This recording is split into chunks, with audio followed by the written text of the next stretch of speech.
Today, let's talk about the most brutal slave owner to ever live. This story gets very gruesome, what I'm about to tell you.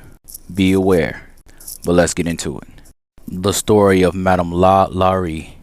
Madame Lalaurie is known as the torture queen of New Orleans. She did very demonic acts to her slaves, to the point where she holds the nickname the torture queen of New Orleans. She is one of the most infamous serial killers in the world. In 1831, her and her husband lived in a mansion in New Orleans, with an attached slave quarters.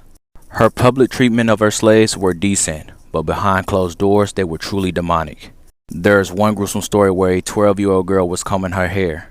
While combing, she accidentally pulled one of her hairs. So Lalaurie chased her around with the whip.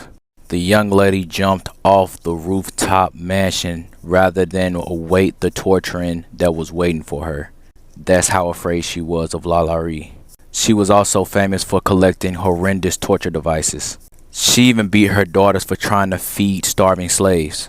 Now let's get into horrendous crimes. She would stuff animal feces in her own slave's mouth and then sew them shut.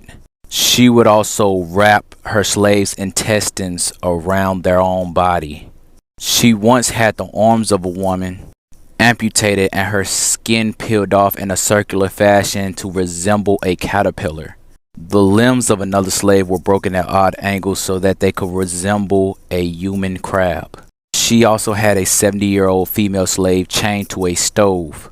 She was even known for gouging her slaves' eyes out, poked holes in their skulls, leaving maggots to infest the openings.